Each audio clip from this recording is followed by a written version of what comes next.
Bienvenida, bienvenido a otro episodio de Algo Más Que Contarte Podcast. Soy su host, Alfonso Aguirre, y este es un detrás de cámaras de todo el proceso creativo de mi nuevo libro, Nada Fue Lo Que Creímos, porque finalmente terminó la cuenta regresiva. Hoy finalmente, después de 3 años, llegó el día, terminó la espera. Esta novela ya está lista, ya está disponible, ya puedes tenerla, ya puedes leerla, ya puedes escucharla, ya está en librerías, en libro físico, en digital para Kindle o en audiolibro. El link para ir a conocer la portada y el link para conocer este libro ya está en la descripción del episodio. Y algo que quiero que tengas en mente mientras escuchas este episodio es una frase que encuentras cuando abres el libro, porque una de las solapas tiene una frase en grande, una frase que dice: atrévete a competir. De hecho, la frase en el libro físico tiene un efecto que brilla, un efecto que resalta, y quiero que tengas esa frase en mente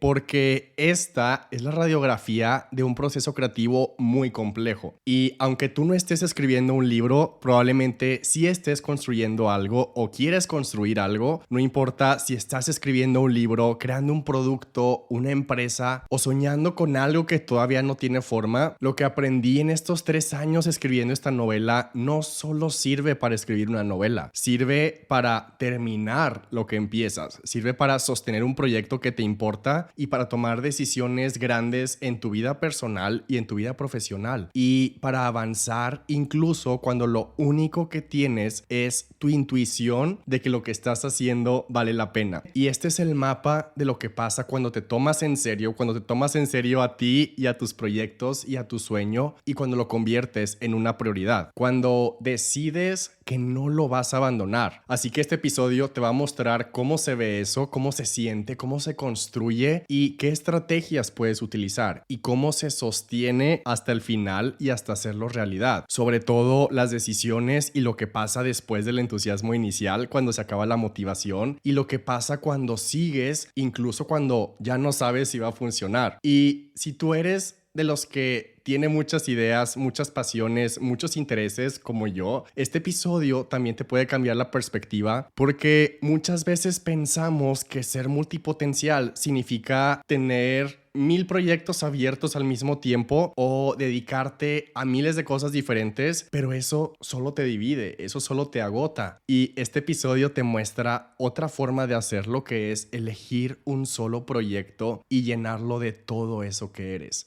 Llenar un solo proyecto de todo lo que te apasiona y de todo lo que te obsesiona, y usar todo lo que sabes, todo lo que has vivido, y mezclarlo en algo tan tuyo que nadie más podría haberlo creado. Así que bienvenida, bienvenido, no a un resumen, sino al detrás de cámaras creativo y estratégico de Nada Fue Lo Que Creímos.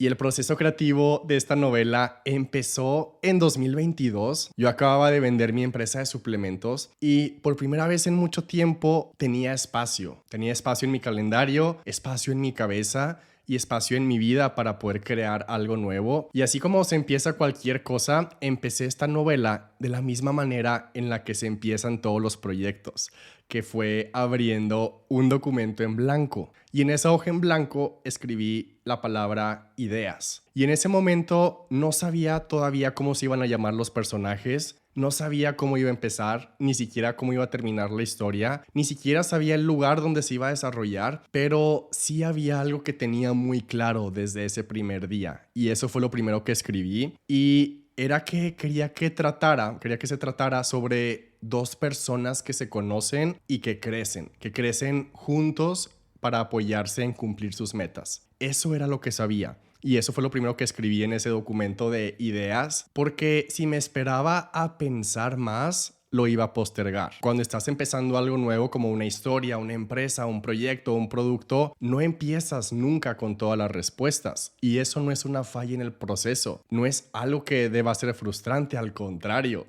No tener todas las respuestas al principio es lo emocionante.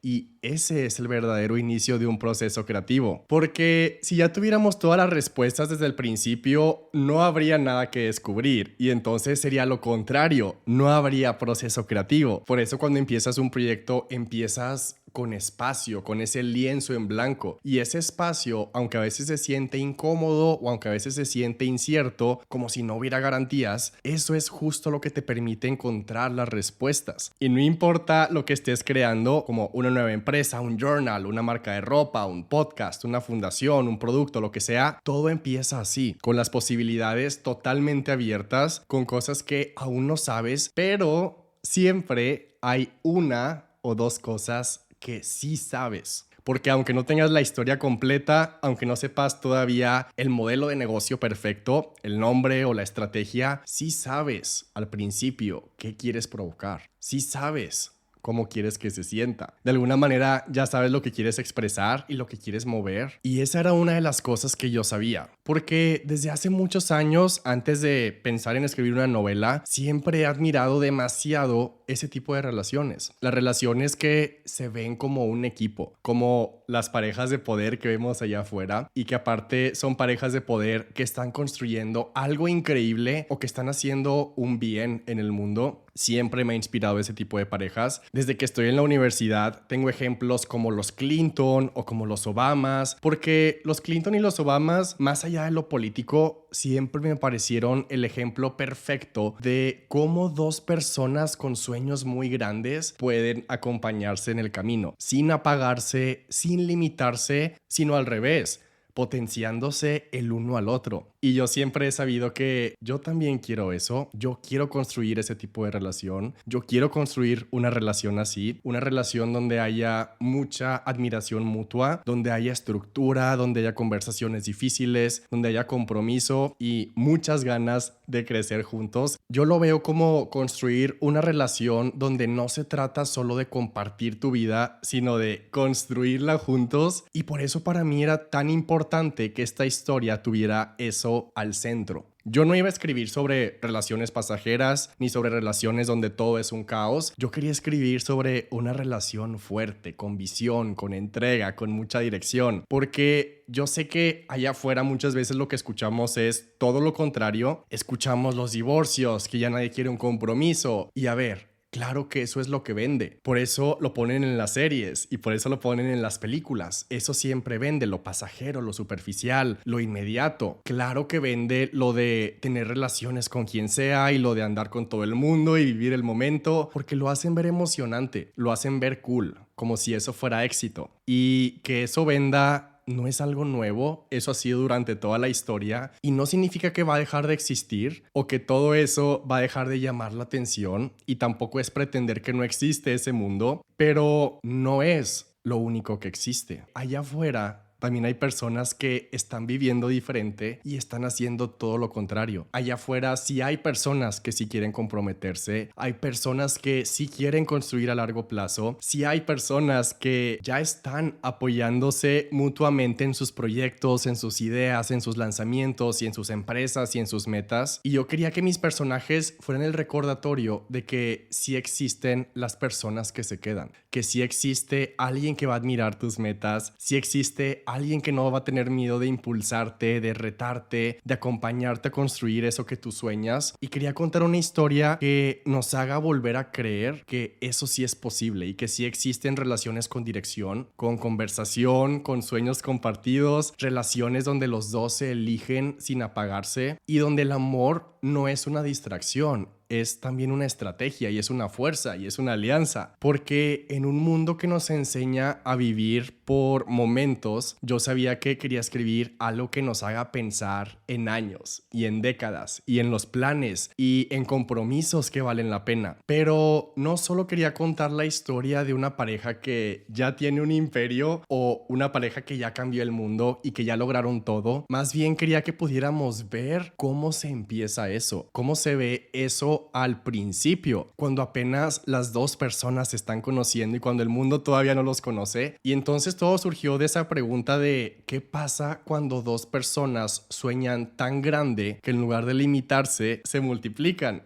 Y así nacieron Mateo y Gabriel. Mateo es un estudiante de Relaciones Internacionales que Él tiene todo planeado. De hecho, Mateo estudia relaciones internacionales porque es una carrera que, aunque yo no estudié, he leído muchísimos libros sobre eso, he leído muchísimo sobre tratados, sobre diplomacia. Es un mundo que a mí me llama demasiado la atención. De hecho, hay una foto mía de chiquito en la que salgo disfrazado de niño el Día de las Naciones Unidas en el kinder con mi disfraz de Turquía, y me encanta ver series como Madam Secretary y me encanta estar al pendiente de lo que pasa en el G20 y en la OTAN y en los discursos de la ONU, y Mateo tiene mucho de esto, y Mateo es como la versión más estructurada y más soñadora que todos llevamos dentro. Otra de las cosas que tenía muy claras desde el principio, aunque no sabía cómo lograrlo todavía, era que quería que este libro tuviera mucha energía. Quería que se sintiera como cuando estás viendo una serie que te obsesiona, o como cuando es una película que te atrapa y que no puedes dejar de pensar en las escenas. A mí me encantan las cosas que son como súper cinematic. Me encanta imaginarme cada toma, cada plano, cada movimiento, y quería que cada capítulo se sintiera como una escena, que mientras leas en tu cabeza ya esté pasando la película. Y al mismo tiempo también quería que se sintiera como un libro que te despierta como las ganas de construir y las ganas de hacer y de empezar. A mí me encanta ver documentales. Desde niño me fascinan los detrás de cámaras y me encanta ver cómo se hacen las cosas. A mí me encantaba comprar las películas en DVD, pero siempre compraba la versión de 2 discos porque el segundo disco siempre eran horas y horas y horas de grabaciones de cómo se hacía la película. Y me encantan también las series y películas que son como ver una historia, pero que sin darte cuenta estás como que en un detrás de cámaras. Y el ejemplo perfecto para mí fue la película The Intern, que en español se llama Pasante de Modas, en donde Jules, que así se llama el personaje principal que actúa Anne Hathaway, Jules tiene una empresa increíble que está despegando, y cuando estás viendo la película ves cómo funciona la empresa y puedes ver lo que sale bien, lo que sale mal, puedes ver cómo funciona su organización, ves cómo es su vida como CEO y como empresaria y como directora, y ves a su equipo cómo hace que funcione todo. Y con esa película siempre te dan ganas de emprender y siempre me inspira porque te dan ganas de crear algo tuyo. Y yo quería que pasara lo mismo con esta novela. Quería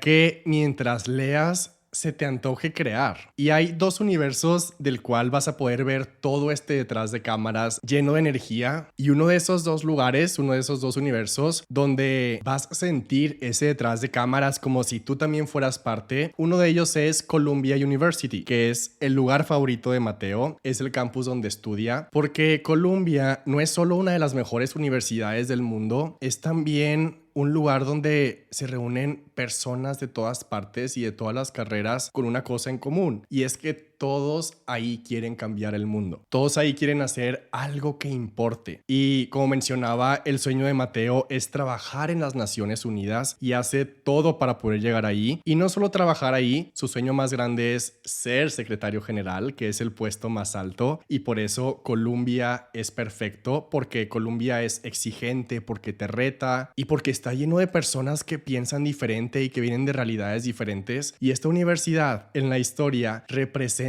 lo que pasa cuando entras a un lugar que te estira, a un lugar que te hace más grande, a un lugar que te obliga a soñar sin excusas. Y por eso para Mateo, Columbia no es solo su universidad. Para él es ese tipo de lugares que te recuerda que soñar en grande no es exagerado, es necesario. Y cuando estés leyendo todo lo que pasa en Columbia, se te va a antojar a ti también estudiar y prepararte y de tomarte en serio y de tomar en serio tu carrera y tus ideas. Y no importa si tú estudiaste otra cosa o si ya no estás en la universidad o si ya estás construyendo tu empresa o apenas estás pensando en una idea, vas a ver y vas a sentir algo en Mateo que te va a recordar lo bien que se siente comprometerte con lo que a ti te importa. Y cuando sientas eso, cuando estés leyendo y sin darte cuenta empieces a inspirarte, no va a ser casualidad, porque va a ser tu mente despertando, va a ser tu ambición volviendo a encenderse. Porque mi objetivo con este libro no es solo contar una historia, es que puedas recordar la tuya y que se active esa versión de ti que no tiene miedo a soñar en grande, la versión de ti que se emociona por aprender más, por prepararte más y por crear algo grande, porque cuando lees a alguien como Mateo, no puedes evitar preguntarte, a ver, ¿qué pasaría si yo también me tomara así de en serio en lo que yo quiero? Y eso me encanta cuando pasa con una novela que de repente y sin darte cuenta ya estás viendo tu vida desde otro ángulo y desde otra perspectiva, y todo eso se va a sentir. Se va a sentir cómo es estar en un lugar así, cómo es estar en un lugar donde todos quieren crecer. Si alguna vez has sentido que tu entorno no te inspira, que tus conversaciones tal vez ya no te están estirando, que tus días no te están llevando a donde quieres llegar, entonces este libro te va a hacer sentir justo lo contrario y te va a mostrar cómo se siente estar rodeado de personas que se toman en serio su propósito, porque eso es lo que hace un gran ambiente. Y por eso Columbia en esta historia no es solo una universidad, es ese espacio simbólico que todos necesitamos encontrar, un espacio que nos recuerde que aspirar alto y ser intensos no es malo, es necesario, y que vale la pena rodearte de personas que te eleven y que te reten y que te recuerden quién eres. Y el segundo universo donde se siente toda esta energía del detrás de cámaras es Common Ground. Common Ground es la fundación que creó Gabriel, pero no quería mostrarlo como algo aburrido, al contrario, quería mostrarlo como algo muy cool, como algo real, muy moderno y muy vibrante, como si fuera una startup, una empresa de Silicon Valley, pero enfocado en cambiar el mundo. Y desde el primer día supe que quería mostrar un lugar así, porque a mí me encantan los lugares de trabajo donde todos se sienten como parte de algo mucho más grande. Un lugar y un trabajo donde no estás solo cumpliendo tareas, sino construyendo algo importante que sabes que lo que hacen está cambiando las vidas de otras personas, como una misión que se siente emocionante. Y lo que me inspiró a imaginar un lugar así fueron dos cosas, y la primera fue una frase que nos repetía todo el tiempo el rector de la universidad en donde yo estudié. Él se llamaba David Noel. David Noel nos recordaba todo el tiempo, siempre que podía, en sus discursos, en sus clases, en cualquier lugar, nos repetía y nos repetía y nos repetía que como estudiantes universitarios teníamos una hipoteca social. Es un término que él inventó, y él decía que así como una hipoteca en la vida real, una hipoteca que tú le pides al banco, te obliga a devolver eso que pediste prestado, él nos decía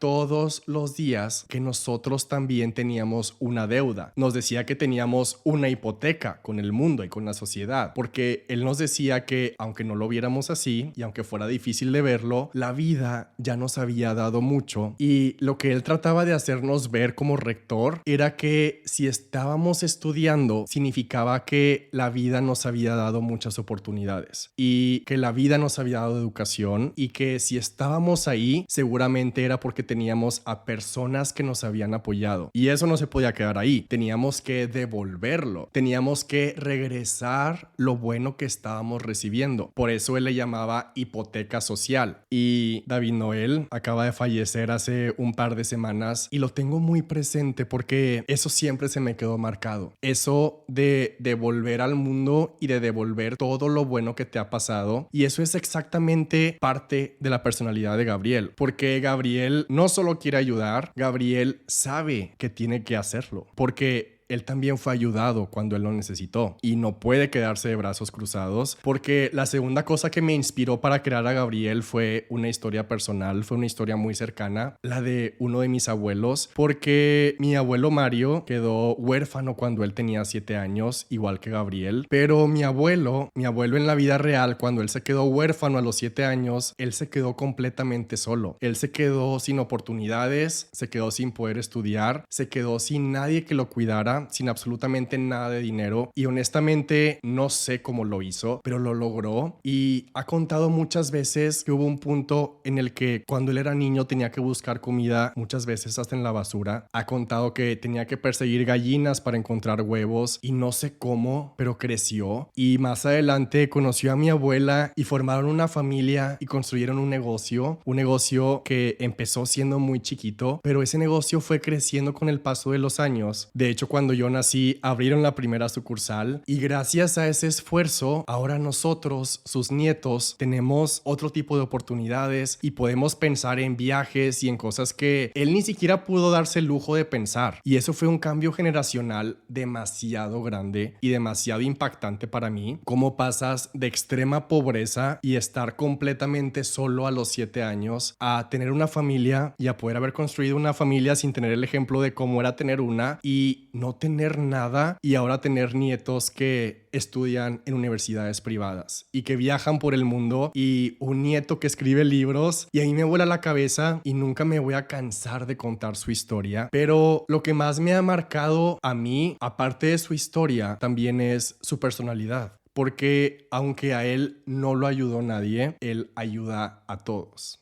Siempre. No le importa comprarse nada para él, a él no le importa nada lo material, pero si alguien llega a pedirle ayuda, sea parte de la familia o sea un completo desconocido, él siempre ve como si puede ayudar. Y nunca lo cuenta, pero la familia lo sabe porque nos damos cuenta, pero siempre está haciendo transferencias, siempre está haciendo donativos, siempre está dando patrocinios y siempre está enviando ayudas, aunque no le cuente a nadie. Y eso, viniendo de alguien que no tuvo nada, siempre me ha parecido algo increíble. Y por eso también Gabriel es así. Por eso Gabriel dedica su vida a buscar cómo ayudar a los demás, porque sabe lo que se siente necesitar y sabe lo que significa que alguien te dé una oportunidad. Y por eso su fundación Common Ground no es una oficina cualquiera, es un lugar donde las personas se sienten inspiradas de trabajar ahí, porque están ahí porque quieren cambiar las cosas y porque creen en la causa, y está lleno de personas que saben que tienen mucho talento y quieren usarlo